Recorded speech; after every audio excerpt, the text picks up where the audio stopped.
Hello, everybody. Hello, Gravitrons. I'm More Gravity. Let's play chess.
Hello, Mom. How are you?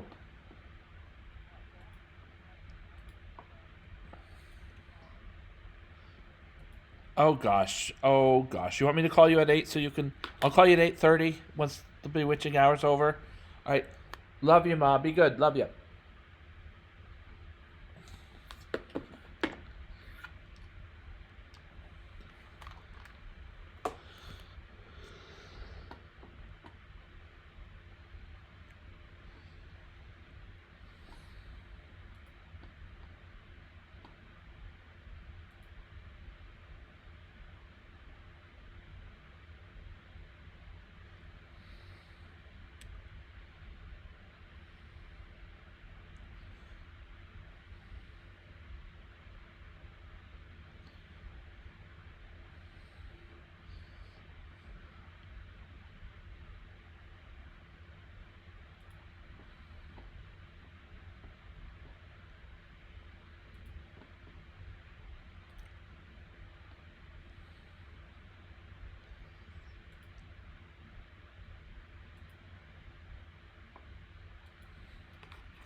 Well, people make mistakes. I was supposed to have muted the audio.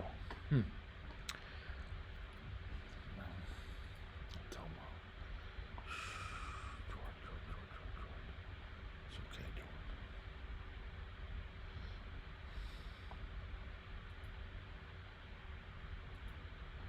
Okay, now we want review this board.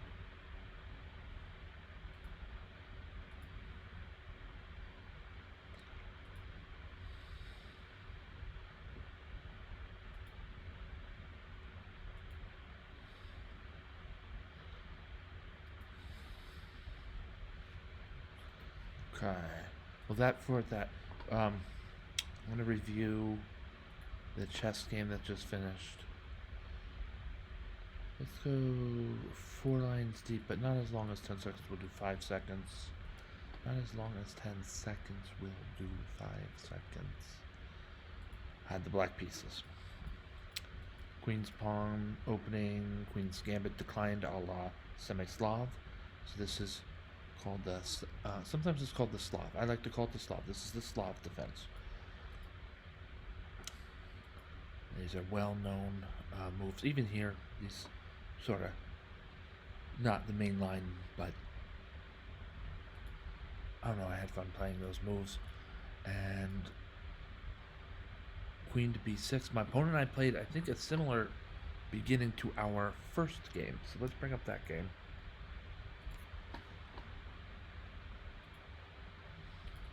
Here I am, black, in this game again, right? So is this the same position? So we might have some differences here to here. This is the newer version. This is the older version. So yeah, this is where they branch off from each other. I like that. You know, I kind of like that. Playing my opponent in this position, swapped queens. So at first glance, white to move here. C takes d5, which is fine. And at second glance here, queen takes b6, which is also fine. Fantastic. No, I really appreciate that. On the basis of that and other things, I'm going to request a friendship. I requested friendship. So, okay, other things we got going here. This was the game we were looking at. So, with the queen swap on b6, it's somewhat tempting maybe play a takes b5, and at some point when white's c pawn chooses where to go, where to do that, you might have some kind of doubled pawn strengthened structure. No, that's something to consider too, because of the rook on a8 will have almost a full file, almost the whole a file to look at, so potentially move. So a takes b6, I'm pretty sure is a consideration here for black, and it's shown here as the second best move by way of torch 2's analysis. It's actually torch 2 light, I should say. I usually call it torch, but it's torch 2 light. C takes d5.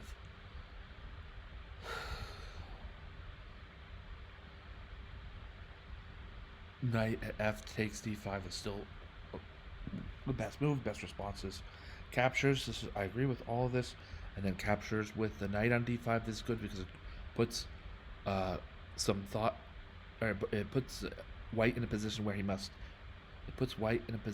she or they must put some thought into the f4 bishop. It would be unwise to maybe, I don't know, castle king side and allow black to capture on f4, doubling the f pawns on the f file, winning the minor exchange, breaking up the 2 bishops even. So for all those considerations, I believe that's why white played bishop to g3, best move on the board, so that's good. And here, just simple e6. We're gonna get our dark square bishop out. There's some strong holding of points at or near the center, and once the bishop's out, maybe a kingside castle, maybe a queenside castle. I am castling more often than I used to these days, and staying in the center is that's also a possibility, especially with pawn structure that has pawns more or less static like this structure. The middle 2 pawns, if there are 4 pawns that make up the middle pawns in a game, if they're pretty much static and they're gonna stay where they are, then you might consider leaving your king in the center. Who knows? Knight to f3, bishop to b4 check. And I'm starting to put the screws to white's king. It's an old saying. It just means like put someone under pressure. Put the screws to something to put that person under a lot of pressure. H5 continues in that line of thought. And you see H3 here in case the bishop drops back, and if the bishop doesn't drop back and white needs to, then some future where there might otherwise be a back rank checkmate, the white king can move to H2 and be safe. So H3 creates a luft and more likely a safety spot for white's G3 bishop, because if I push again, that pawn has the support of my rook, and count the squares. These are almost all taken. We'll get back to E5, but all these squares are taken in one way or another, moving all the way down to black's territory. So what's the deal with the E file? You can consider that square taken too, because after black responds pawn to F6, the pawn is protected twice, and white is in danger of losing his dark squared bishop if the pawn's on H2. Now that the pawn moved to H3, like I said, back to pawn bishop to H2 is a sort of a safety move, or a last ditch effort in favor of piece safety, in favor of that bishop's safety. So I said, okay, I understand you've got this great retreat square. Now how about with the move G5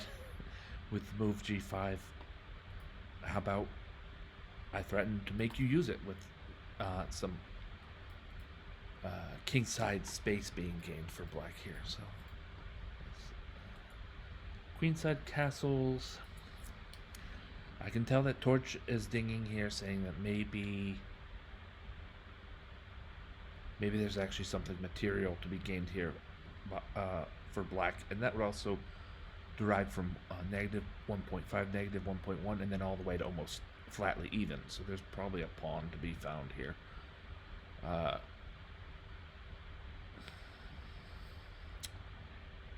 Torch wants H4 or knight C3. Knight C3 captures, and then maybe there's a checkmate on A3, so then white would not capture. Knight C3,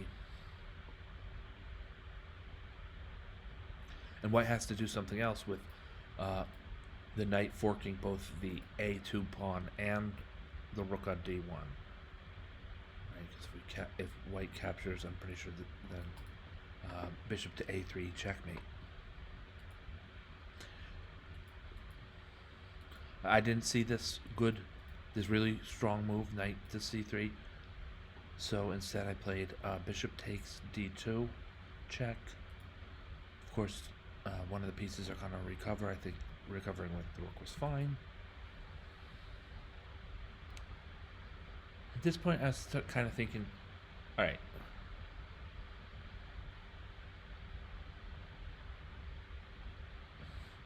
board's pretty close to even.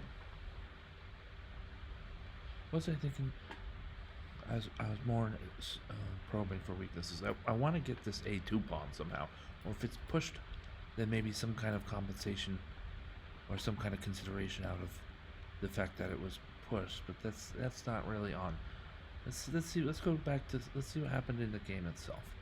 The pawn was pushed. I retreated here. Very often the old me would have gone to A2 check, right? Haha, you can't move out of check to attack my knight because my bishop holds the square. Haha, haha. But that's great for both sides of that, really. But so what? So what if king moves to D1? So what? The white comes out in the better of this. Let's do this over practice. Now I wanted to play knight to A2 check. Then the king moves to d1. But this is way better for white. This knight is imprisoned. King can capture, pawn can capture, pawn can capture. So, yeah, the road might not be so direct necessarily, but is this the board with white to move? I mean, the threat is bishop c4 developing, and he's gonna, my opponent, they is gonna capture on a2. Black might be forced to play a move like b5 to prevent the bishop, and suddenly you see the position and the issue of the a2 knight needing to be rescued. That takes over the whole game. If I might be able to rescue that knight, but I'll probably have to give up so many positional considerations, like this backward pawn. If I move to b5, there's a backward pawn on c6. I'd have to give up so many concessions like that white might have taken the board as a result. We don't want our knight trapped on a2. More gravity. We're better off, Jord, with just bring it back. This is in the practice. Just bring that knight back right here to d5, where he's totally central, totally strong. So that was an improvement in the way I play chess.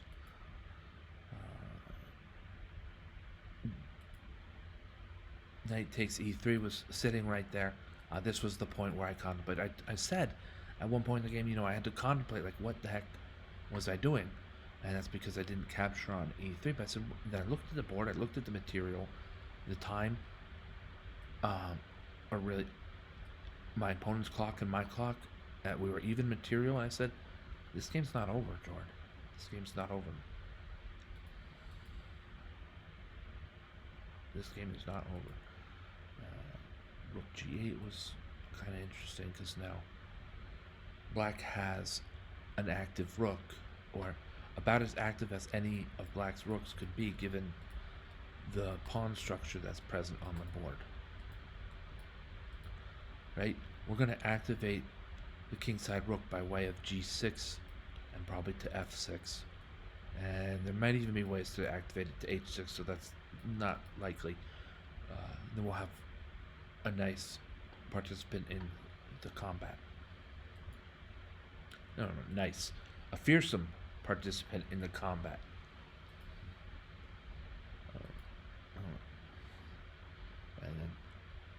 And now I don't need to have the rook active on g6, but that's fine, because I gathered some pawn here, like the one on e3, right? I was going to take it earlier. Well, guess what? Now it's mine anyway. And black is ahead in material.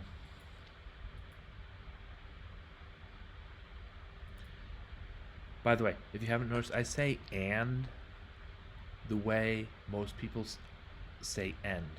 Sometimes I'll say, this is my Coca-Cola Classic and my Gatorade. It sounds like I'm saying "and," but what I most often mean is "and," like in addition to.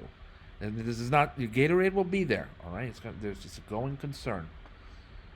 So I often say, I mispronounce the word "and" is the main thing I want to mention. I don't know why. It's just how I am. We push f6 and the bishop a little bit out of the center. We're stripping away a defender from d4, but also I think there's moves like knight c4 coming. Knight to f5, putting more pressure on d4. And we're simply simplifying. We also garnered a pawn there, and who was paying attention that now, after most moves, black can play knight to e2 check. And we're up the exchange. The knight lays himself into battle to to destroy a more powerful foe, and in doing so, helps his side, his team, the remaining members of his team and his military force.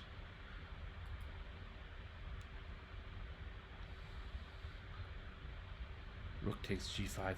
Then I'm looking at the clock here and saying, I know I can do this. I have enough time. So I'm just gonna mop up some of these pawns, and maybe, in a moment like this, I played rook e3 is fine, especially because of rook e4. But you can even just maybe get on one side or the other of the pawn and just start pushing. That would be one of the most direct ways to deal with this position. And another direct way is to almost completely eradicate enemy force. Really opponent force, but if it weren't war, it would be enemy force. But this is simulated war, so it's opponent force. And my opponent plays bishop g3. The pin will win the bishop, and that's it. Grand game. What a grand game. I was so glad the 3 games I played with my opponent here. And lucky, not probably at times, but I was glad that I had some amount of success in doing so. So, that's it. Thank you so much. Thank you, Gravitrons. I'm more gravity. Oh, wait, before I go.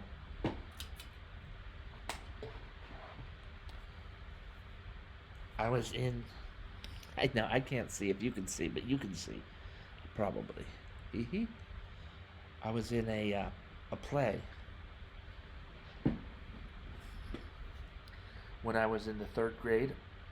My 3rd grade class, we had 2 sections of 3rd graders, and we were in a play that had an onstage presentation. I think 3 narrators, and off stage, but on the gymnasium floor, a live chess game. It was live chess game, full size. I know, because I was the Black King. I think it was the Black King. And I think I was the Black King in that play, but I was in the chess part of that play. Credit where credit's due. This play was written and designed and stage directions, almost the whole thing, top to bottom, by my 3rd grade teacher, Dr. Ellie Campbell. So thank you, Dr. Campbell, for what a brilliant play that was. And also, our class mother, Mrs. Baker, wrote a song to go with the play. I remember the part that goes, and then the bishops slide across the scene. So this was all in my mind. This is not the original shirt. It would not fit the original shirt. I was in 3rd grade. All right, so the original shirt would not fit my tummy, as I am now a 42-year-old man. But I had a duplicate made of this shirt. That's it. It was so special, and I'd hung on to it for so while. I thought, there's no way I'm throwing this out, but if I keep it, I'll probably still not be able to wear it. So I said, I got it. I'll keep it, and I'll have the Morris Plains T-shirt factory make a duplicate of it, and this is the duplicate that I wear. So something had me thinking. I think since I'm broadcasting chess and wearing the shirt also, that I thought I should mention that. It was a wonderful, wonderful play, and whatever you want to call the extra part, the chess game and the narrative, it was wonderful, wonderful. It was really awesome. So kudos to Dr. Campbell for that. All right. So I can do my usual sign off here. Thank you for watching. Thank you, Gravitrons. I'm more gravity. Have a great night.